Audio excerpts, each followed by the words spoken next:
नमस्कार। गायत्री ज्योतिष केंद्र में आप सभी लोगों का स्वागत है। आप लोगों के लिए हमेशा ही ज्योतिष शास्त्र से जुड़ी महत्वपूर्ण जानकारी के एपिसोड हम समय समय पर प्रसारित करते रहते हैं। हर विधा से संबंधित जानकारी हम आप लोगों के लिए लेकर आते हैं। इस अवधि में हम आप लोगों के लिए नवग्रहों के भावों में स्थित फल के बारे में जानकारी प्रसारित कर रहे हैं। आज भी हम आप लोगों के लिए सूर्य ग्रह के का फल हम लेके आए हैं। कन्या लग्न के द्वादश भाव में स्थित सूर्य ग्रह का फल आज हम आप लोगों को बताएंगे। इससे पूर्व मेष, वृषभ, मिथुन, कर्क, सिंह लग्न में हम आप लोगों को सूर्य ग्रह के द्वादश भाव में स्थित फल बता चुके हैं। तो आज बात करेंगे ये कन्या लग्न में। कन्या लग्न में यदि सूर्य ग्रह स्थित हो तो ये सिर्फ सूर्य ग्रह का फल है। हो सकता है कि जन्म पत्रिका में अन्य ग्रहों की युति कोई बनी हो तो वो वहां पर को पंडित जी का फल अलग हो सकता है और यथार्थ फल हो सकता है, किंतु यहाँ पर को ये फल एक स्थायी फल नहीं माना जाएगा। यह अस्थायी फल हुआ, अस्थायी। तो लग्न में सूर्य बैठा हो बुध के घर में तो एक प्रकार से आंशिक बुधादित्य योग बनता है। तो ऐसा व्यक्ति सीधा साधा होता है और एकदम से कभी अगर ज्यादा गुस्सा जैसे बहुत ज्यादा परेशान करते हो तो एकदम से आक्रोशित भी ऐसा व्यक्ति रहता है। तो सीधा साधा व्यक्ति रहता है, सरल स्वभाव का रहता है, धार्मिक प्रवृत्ति वाला रहता है और विशेष तौर पर घर से सुखी व्यक्ति रहता है। घर में मुखिया जैसा व्यक्ति रहता है जिसके निर्णय पे सब व्यक्ति अपनी सहमति जताते हैं। तो लग्न का सूर्य अच्छा माना जाता है। दूसरे भाव में सूर्य हो यानी कि तुला राशि में सूर्य नीचस्थ होते हैं तो ये सूर्य बहुत खराब माने जाते हैं। तो मारक भाव भी यह आता है। मारक भाव भी हम इसे कहते हैं, कष्टदायी वाला भाव। किंतु इसके साथ साथ ही धन भाव भी यह है, मित्र भाव भी यह है, सहोदर आदि भी देखा जाता है। इससे हमारे रिश्तेदार, परिवार आदि सब इससे मतलब विचार विमर्श होता है। इसके अलावा नेत्र, आंख, कान, नाक संबंधित चीजों का भी इससे विचार विमर्श किया जाता है। व्यक्ति के पास कितनी मात्रा में धन होगा, कैसा धन होगा, ये यहीं पर से पता चलता है। तो यहाँ पर को ऐसा होगा तो सूर्य कमजोर होगा तो धन के लिए तो भाई भटकना ही पड़ेगा जीवन पर्यंत। धन की पूर्ति व्यक्ति की कभी नहीं होती है, न कभी विश्वसनीय मित्र व्यक्ति को मिलते हैं। किसी न किसी गले से ऊपर के रोग से वह पीड़ित रहता ही है। और इसके अलावा परिवार के सुख से भी ऐसा व्यक्ति वंचित रहता है। बहुत दूर रहकर पैसा कमाता होगा और परिवार कहीं और रहता होगा, वहां भरण पोषण कर रहा होगा, ऐसा सूर्य रहता है। तो सूर्य ग्रह जनित उपाय अवश्य कर लेने चाहिए। अंत में भी आपको बताएंगे, कभी भूल भी जाते हैं। तो सूर्य ग्रह जनित उपाय में सबसे बढ़िया है सूर्योपासना। प्रातःकाल ब्रह्म मुहूर्त में उठकर भगवान सूर्य को जल देना। और इसके अतिरिक्त आदित्य हृदय कवच, आदित्य हृदय स्तोत्र, सूर्य कवच, सूर्य स्तोत्र का पाठ अवश्य करना चाहिए। इनमें से कोई भी एक चीज कर लीजिए, सूर्य ग्रह जनित पीड़ा धीरे धीरे दूर होने लगती है। तीसरा, तीसरे भाव में यदि सूर्य हो यानी मंगल के घर में वृश्चिक राशि में आप लोग देख रहे होंगे तो यहाँ पर को सूर्य पराक्रम वृद्धि कारक होते हैं। अगर कुदृष्टिगत ना हो, जैसे धन भाव में भी अगर वो थोड़ा भी शुभ दृष्टि होगी तो धन रहेगा व्यक्ति के पास, ठीक ठाक स्थिति में रहेगा, है ना? लेकिन जो मात उसकी पूर्ति होनी चाहिए, पूर्ति कभी नहीं होगी और वैसे बहुत कम चांस होते हैं शुभ स्थिति में होने में। तो तीसरे स्थान पर यदि शुभ दृष्टिगत सूर्य है तो व्यक्ति को पराक्रम में वृद्धि रहेगी। हमेशा किसी भी कार्य को करने में आदमी में उत्तेजना रहेगी, एक जज्बा रहेगा, आलस्य नहीं रहेगा, एक उम्मीद रहेगी। आदमी एक बिल्कुल जोश के साथ कार्य को करेगा, कोई भी कार्य होगा। मतलब ये हताश नहीं होगा, ऐसा व्यक्ति हंसमुख किस्म का रहेगा। यदि विपरीत, यदि कुदृष्टिगत हो गए सूर्य, कोई राहु आदि, केतु, शनि आदि के साथ बैठ गए तो व्यक्ति को क्या है कि भाई डरपोक किस्म का व्यक्ति होगा, या एकदम से उतावला, बार बार उतावला हो जाना, समय समय पर अपने आप को काबू में नहीं रख पाना, बाद में पछताना, क्या कह दिया, पछताते भी नहीं है। कहीं कहीं पर तो ऐसी परिस्थिति होती है कि व्यक्ति को कोई अपने किए पे पछतावा नहीं होता है। तो ऐसी स्थिति भी रहती है।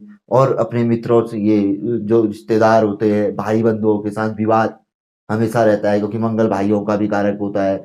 तो मंगल के घर में सूर्य है तो अपने सगे सहोदरों से, सगे भाइयों आदि से विवाद देखने में आता है। तो ऐसी स्थिति भी यहाँ पर बताई जाती है। और खराब स्थिति में होने में, अच्छी स्थिति में होने में तो ठीक है, भाइयों से लाभ मिलेगा, मिलजुल के हो सकता है कोई बड़ा कारोबार आदि हो, ऐसा भी देखने में आता है। चतुर्थ भाव में सूर्य यानी कि बृहस्पति के घर में सूर्य, धनु राशि में सूर्य, मित्र के घर में सूर्य, तो यहाँ पर को अगर सूर्य शुभ दृष्टिगत है तो पैतृक संपत्ति का लाभ होगा और उसके अतिरिक्त अच्छी स्थिति में है, भाग्य दसवीं से मजबूत है तो व्यक्ति अपने बलबूते पे, विशेष तौर पर हम सूर्य को ही माने, सूर्य शुभ स्थिति में है तो व्यक्ति अपने बलबूते पे भी कुछ न कुछ अपने जीवन में अर्जन अवश्य करता है। भूमि जमीन जायदाद मोटर वाहन में वृद्धि अपने कर्मों के माध्यम से अवश्य ही करता है। और खराब स्थिति में होने में पैतृक संपत्ति में विवाद, पैतृक संपत्ति से वंचित होना या पैतृक संपत्ति का नीलाम हो जाना और भी कई प्रकार के की दिक्कत है। यहाँ पर को सुख में कमी, कभी सुख प्राप्त नहीं हो पाना, माता के स्वास्थ्य में कष्ट, माता का सुख नहीं मिल पाना, कई चीजें यहाँ पर को देखने में आती है अगर शुभ स्थिति अशुभ स्थिति में हो। शुभ स्थिति में हो तो इसके विपरीत फल यानी कि शुभ फल जानना चाहिए, जैसा कि हमने शुरुआत में बताया। इसके अलावा पंचम भाव में सूर्य यानी मकर राशि में जब सूर्य, शनि के घर में सूर्य, तो होने के लिए तो यहाँ पर कोई त्रिकोण का भाव है, यहाँ पर को खराब फल एकदम से कोई ग्रह भी नहीं देता है, न ही खराब फल की उम्मीद की जाती है। तो यहाँ पर को व्यक्ति ऐसा माना जाता है कि जैसे के साथ तैसा, यानी कि दो दो दिमाग के साथ चलता है, अपने पास ऑप्शन लेके चलता है, कभी धोखा नहीं खाता है। अगर यहाँ पर कोई सूर्य कोई ज्यादा खराब दृष्टि होने के लिए तो शनि के घर में है, खराब भी वो हुए, लेकिन कई अन्य और खराब स्थिति में ना हो, थोड़ा ठीक ठाक स्थिति में हो तो शनि यहाँ पर को अलग किस्म का मतलब व्यक्ति को बनाता है, यानी कि जिसे हम चतुर कहते हैं इस तरीके का। लेकिन वो पॉजिटिव चतुर, अपने हित के लिए दूसरे को भी नुकसान नहीं देना और अपना डबल दिमाग लगाना। किंतु यहाँ पर यदि अशुभ हो जाए, राहु बैठ जाए यहाँ पे तो फिर शनि को बल मिलेगा, गुरु बैठ जाए तो सूर्य को बल मिलेगा, गुरु शनि से अपनी बात मनवा लेंगे, तो कई प्रकार की चीजें हुई, तो वो तो देखना पड़ता है, आकलन करना पड़ता है। तो ऐसी परिस्थिति में अगर खराब स्थिति हो तो व्यक्ति बिल्कुल चापलूस किस्म का, अपना काम निकालने वाला और हमेशा दूसरों की निंदा करने वाला, निंदनीय बनने वाला, तो इस तरीके का देखा जाता है। विद्यार्थी जीवन में भी असफल, यानी कि सफल तो है लेकिन उस तरीके का सफल नहीं कि उस एजुकेशन से कोई और लाभ ले सके, और संतान से संबंधित चिंता ऐसे जातक को रहती है। और सही अच्छी स्थिति में होने में संतान तेजस्वी होती है, अगर सूर्य यहाँ पर को अच्छा हो तो तेजस्वी मेधावी संतान होती है, नाम उज्जवल करने वाली संतान होती है। व्यक्ति प्रेम आदि करता है किससे तो सफल होता है, प्रेम विवाह आदि भी यहाँ पर को देखने में आता है अच्छी स्थिति होने में। खराब स्थिति होने में तो व्यक्ति को जीवन में प्रेम नहीं मिल पाता है, शुभ स्थिति में होने में व्यक्ति को पारिवारिक प्रेम, अन्य प्रेम जो भी रहता है, सामाजिक प्रेम भी होता है, समाज का भी प्रेम होता है, तो वो चीजें व्यक्ति को प्राप्त होती हैं। छठे स्थान पर यानी कि कुंभ राशि में सूर्य, छठा स्थान है, यहाँ पर कोई यदि कमजोर हो गए तो शत्रु बाधा करेंगे अवश्य ही, गुप्त शत्रु जरूर रखेंगे, अपने ही शत्रु बन जाते हैं, बाहरी शत्रु तो हुए ही हुए। इसके अतिरिक्त रोग करेंगे, कोई ना कोई रोग से पीड़ा अवश्य ही व्यक्ति को रहेगी।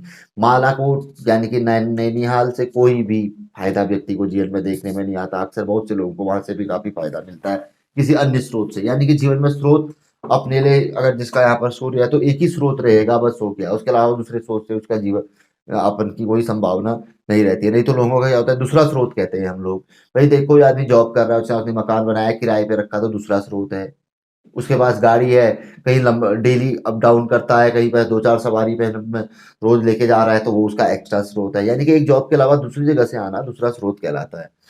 तो ये चीजें रहती है। तो यहाँ पर अगर सूर्य शुभ दृष्टिगत हो तो शत्रु नाशक होता है, जो गुप्त शत्रु आदि होंगे तो व्यक्ति को पता चल जाएगा कि भाई किसने क्या किया है, ये चीजें यहाँ पर होंगी। रोग होंगे, व्यक्ति को पता चल जाएगा यार एक बार दिखा लेना चाहिए सही समय पे डॉक्टर को, या इत्तेफाकन उसके साथ कुछ ऐसी घटना हो जाए कि वो दिखा लेगा, किसी के साथ जा रहा होगा, चलो यार मैं भी दिखा लेता हूँ, सही समय में रोग पकड़ में आ जाएगा, दवा आदि करके निपट जाएगा, नहीं तो पता चलता कि बाद में कई पैसे लगते। तो ये चीजें देखने में आती है। इसके अलावा सप्तम भाव में सूर्य यानी कि गुरु के घर में, यहाँ पर को शुभ दृष्टिगत होने से, ये भी मारक भाव है, शुभ दृष्टिगत होने से व्यक्ति को कई कष्टों से बचाते हैं, सुलक्षणा सुभारिया यानी पत्नी देते हैं।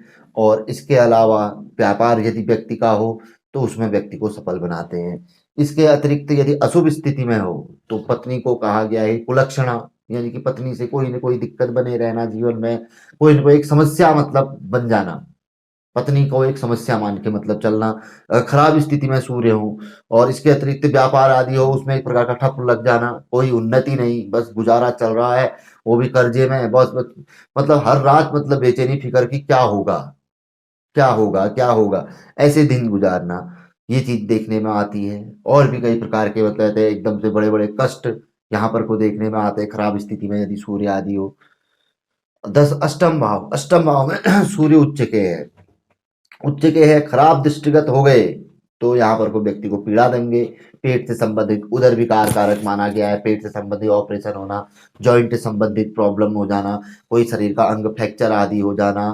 तो ये चीजें एलर्जिकल प्रॉब्लम, शरीर में पिपल से दाने आने निकलना, बाल आल आदमी के क्या निकल जाना, नेत्र ज्योति का कम हो जाना, ये फल है।